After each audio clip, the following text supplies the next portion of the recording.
নমস্কার বন্ধুরা, সুস্মিতার রান্নাঘর স্লাইস অফ লাইফে আরও একবার আপনাদের সকলকে স্বাগত জানাই। আজ তৈরি করব কলকাতার বিখ্যাত মিষ্টির দোকানের মতন আলুর তরকারি। এটা সাধারণত হিঙের কচুরির সাথে পরিবেশন করা হয়, তবে লুচি, পুরি, রুটি, পরোটার সাথেও কিন্তু দারুণ ভালো খেতে লাগে। আশা করছি আপনাদের ভালো লাগবে আমার আজকের ভিডিওটা, তাহলে দেখে নিন রেসিপি। এর জন্য লাগবে খোসা সমেত আলু। আমি এখানে 4টে বড় আলুকে খোসা সমেত ছোট ছোট টুকরোয় কেটে নিয়েছি। আলুর টুকরোগুলো জলে ভিজিয়ে রেখেছি যাতে কালো হয়ে না যায়। 1 কাপ ছোলার ডাল সারা রাত আমি জলে ভিজিয়ে রেখেছিলাম যাতে নরম হয়ে যায়। তবে যেই দিন রান্না করবেন ডাল যদি সেই দিনই ভেজাতে হয় তাহলে অবশ্যই কমপক্ষে 4-5 ঘন্টা আগে থেকে জলে ভিজিয়ে রাখবেন।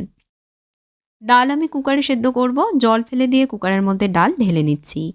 এর মধ্যে দিয়ে দিচ্ছি 1 টিস্পুন নুন আর দিচ্ছি একটা কাঁচা লঙ্কা।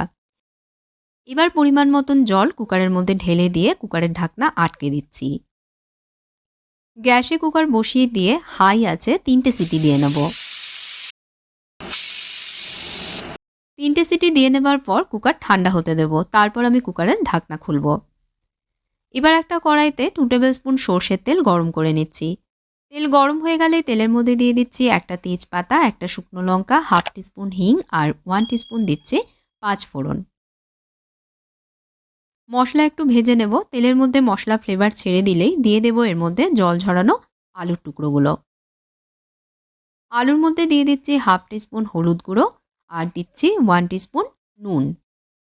নুন হলুদ আলুর সাথে মিশিয়ে নিয়ে আলুগুলোকে হালকা ভেজে নেব।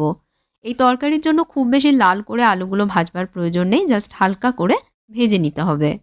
2 মিনিটের জন্য কড়াই ঢেকে দিচ্ছি। 2 মিনিট পর আলুগুলোকে আবারও একটু উল্টে পাল্টে দিয়ে ঢেকে দিচ্ছি। এভাবে 3-4 মিনিট আমি ভেজেছি। এখন এর মধ্যে 1/2 ইঞ্চির একটা আদা গ্রেট করে দিয়ে দিচ্ছি।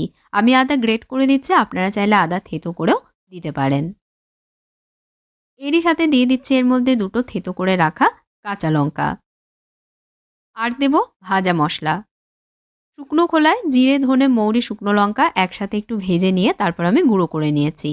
পুরোটা এখন দেব না, এর থেকে 1 টিস্পুন ভাজা মশলা এখন দিচ্ছি, বাকিটা পরে দেবো। আলুর সাথে সব উপকরণ মিশিয়ে নিয়ে আরও 1-2 মিনিট এটাকে ভেজে নিচ্ছি।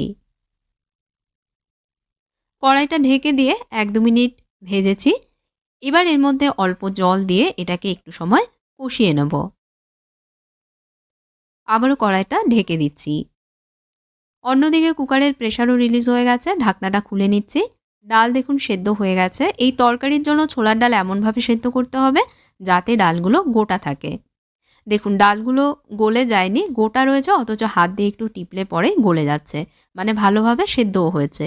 ঠিক এইভাবে করেই কিন্তু ছোলার ডাল সেদ্ধ করতে হবে। অন্যদিকে আলুও কষে গেছে। এবার সেদ্ধ করে রাখা ছোলার ডাল এর মধ্যে জল সমেত দিয়ে দিচ্ছি। প্রয়োজন হলে এর মধ্যে আরও একটু জলও অ্যাড করতে পারেন। সব ভালোভাবে মিশিয়ে নিয়ে এবার এটাকে ফুটতে দেব। আবারও কড়াইটা ঢেকে দিয়ে লো মিডিয়াম আঁচে 3-4 মিনিটের জন্য ফুটিয়ে নিচ্ছি। 3-4 মিনিট ফুটিয়েছি। একটা প্লেটের মধ্যে আমি কয়েকটা আলুর টুকরো তুলে নিচ্ছি। আলুগুলোকে ম্যাশ করে এর মধ্যে মিশিয়ে দেব, এতে করে তরকারিটা আরও একটু ঘন হবে আর খেতেও ভালো লাগবে। সব শেষে দিয়ে দেবো এর মধ্যে চিনি। আমি এর মধ্যে 1 টিস্পুন চিনি দিচ্ছি, তবে নুন চিনি এগুলো কিন্তু অবশ্যই আপনারা নিজেদের স্বাদ মতন দেবেন। বাকি যে হোমমেড ভাজা মশলাটা রয়েছে সেটা এবার এর মধ্যে দিয়ে দেবো। আরও 1 টিস্পুন হোমমেড ভাজা মশলা এর মধ্যে আমি দিয়ে দিচ্ছি। দেবার পর সব মিশিয়ে নিয়ে আরও 30 সেকেন্ড এটাকে ফুটিয়ে নেব। কড়াইতে ঢাকনা দিয়ে আরও 30 সেকেন্ড ফুটিয়েছি। এবার একটা পাত্রে এটাকে নামিয়ে নেব। তৈরি হয়ে গেল মিষ্টির দোকানের স্বাদে বানানো ছোলার ডাল দিয়ে আলুর তরকারি, যা গরম গরম লুচি, পুরি, পরোটা, কচুরির সাথে দুর্দান্ত খেতে লাগে। কেমন লাগলো আজকের ভিডিওটা বন্ধুরা অবশ্যই কমেন্টসে জানাবেন। ভালো লেগে থাকলে প্লিজ ভিডিওতে একটা লাইক দেবেন, শেয়ার করবেন ভিডিওটা, আর আমার চ্যানেলটাকে সাবস্ক্রাইব করতে ভুলবেন না। সাথে ফেসবুক পেজেও আমাকে ফলো করবেন। তাহলে আজকের মতন বিদায় নিচ্ছি। আপনারা ভালো থাকবেন, ভালো রাখবেন। ধন্যবাদ।